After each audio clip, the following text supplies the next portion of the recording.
փոքրոգի ճղճիմ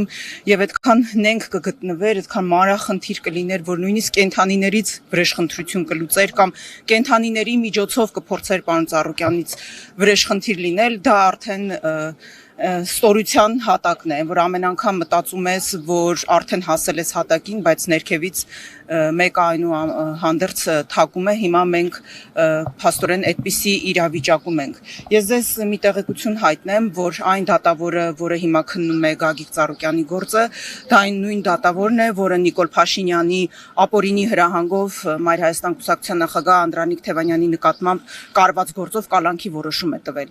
Եվ հաշվի առնելով նաև այն հանգամանքը, որ այսօր մամուլում գրվեց, որ այդ դատավորի տիկինն էլ աշխատում է ԲԴԽ-ում, կարծում եմ արդեն պարզ է թե ինչ որոշում ինքը պիտի կայացնի կամ առնվազն այսպես ասեմ շատ քիչ ժամանակ է մնացել, մի քանի ժամից մենք արդեն կտեսնենք նա այդքան համարձակություն կգտնի իր մեջ դեմ գնալու ապօրինի հրահանգին, թե դասվի այն դատավորների շարքին, ովքեր Նիկոլ Փաշինյանի ասածին չեն կարողանում ասել չէ։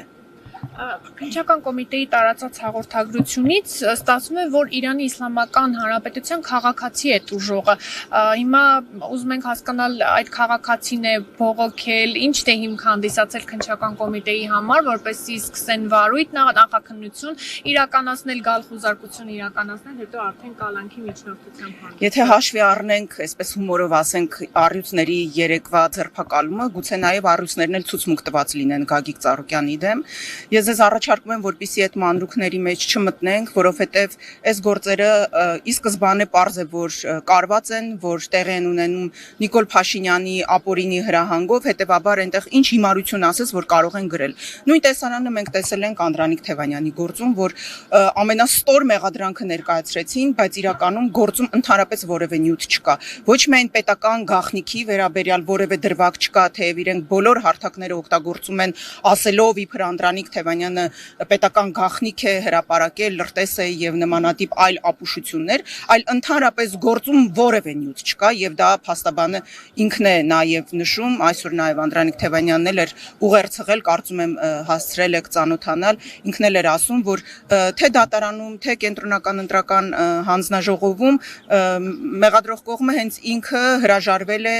այդ պետական գաղտնիքի մեղադրանքից ու ընդհանրապես կոչ էր անում միասնականության, որովհետեւ այո, այսպիսի տեմպերով, այսպիսի պառակտվածությամբ կամ հատվածական պայքարների, այսպիսի օջախներով, անձնական շահերը ավելի առաջ դասելով մենք լավ տեղ չենք հասնելու կամ ընդհանրապես որևէ տեղ չենք հասնելու։ Ի վերջո եկել է ժամանակը, որպեսզի ընդդիմությունը միավորվի, իր ջանքերը միասնական դարձնի, միասնական ճակատ ձևավորի եւ առնվազն գոնե այս քաղբանտարկյալների թեման այն առանցքը կարող է լինել, որի շուրջ ընդդիմությունը կարող է միավորվել եւ երեք մենք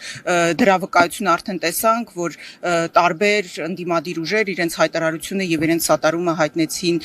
թե Գագիկ Ծառուկյանին, թե ընդհանրապես բոլոր քաղբանտարկյալներին եւ ես կարծում եմ, որ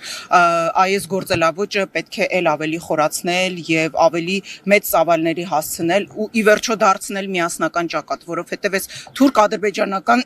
օրակարգը սպասարկող իշխանությունների դեմ միայն միասնական ջանքերով կարելի է պայքարել։ Տիկին Մանուկյան, այդ համախմբումը մենք գրեթե միշտ տեսնում ենք, երբ հասնում է արդեն գործը դատարան, բայց բացի այդ վճռականորեն դատապարտելու կոչերից, սատարումներից, ուր են հիմա օրինակ այստեղ ընդդիմադիր քաղաքական գործիչներ եւ նաեւ հայտարարեցին, որ մանդատներն են վերցնելու։ Դուք այս որոշումը որքանով եք ճիշտ գնահատում, որովհետեւ համացանցում էլ քննարկում են, քննադատում են, ասում են փաստորեն իշխանությանը եւ խորհրդարան անցած ընդդիմադիր ուժերին խանգարում էր Բարգավաճ Հայաստան կուսակցությունը, բոլորը հաշտվել են, մանդատները վերցնում են եւ նոր գումարման ազգային ժողով են։ Առաջին դրվագով ցավոք ես ձեզ հետ պիտի համաձայնեմ, որովհետև այո, այստեղ պիտի լինեին ընդդիմադիր բոլոր ուժերը, որովհետև կրկնում եմ, սա իմը քոնը չէ, իմ կամ քո քաղբանտարկյալ տվյալ պարագայում գոյություն չունի, որովհետև ի վերջո այսպես բոլորին կալանավորելով ինքը գնալու է ու որևէ մեկը չի էլ մնալու, որ գա դատարանի արչև խոսի կամ իր սատարումը հայտնի։ Ինչ վերաբերում է մանդատները վերցնելուն, ապա ես ի սկզբանե ասել եմ, որ ընդդիմությունը ինչ որոշում էլ որ կայացնի, պետք է շատ պարզ եւ անկեղծ լինի քաղաքացիների հետ ու բացատրի թե ինչի է այդ քայլին գնում, ինչի համար է վերցնում մանդատները, ինչ է անելու դրանից հետո կամ ինչի համար չի վերցնում եւ ինչ է անելու դրանից հետո։ Հիմա որոշակի բացատրություններ հնչեցին, ես առաջարկում եմ, որպեսզի ժողովուրդը ինքը իր գնահատականը տա եւ հատկապես ընտրողները, ովքեր իրենց ձայնը տվել են, թե Ուժեղ Հայաստանին, թե Հայաստան Դաշինքին, արդյոք իրենք բավարարված են այն բացատրություններից, որոնք ներկայացվեցին մանդատները վերցնելու համար եւ այն ճանապարհային քարտեզից, որը իրենք նշեցին, որ փաստացի պիտի հասնեն իշխանափոխության, որովհետեւ անկեղծ լինենք, որ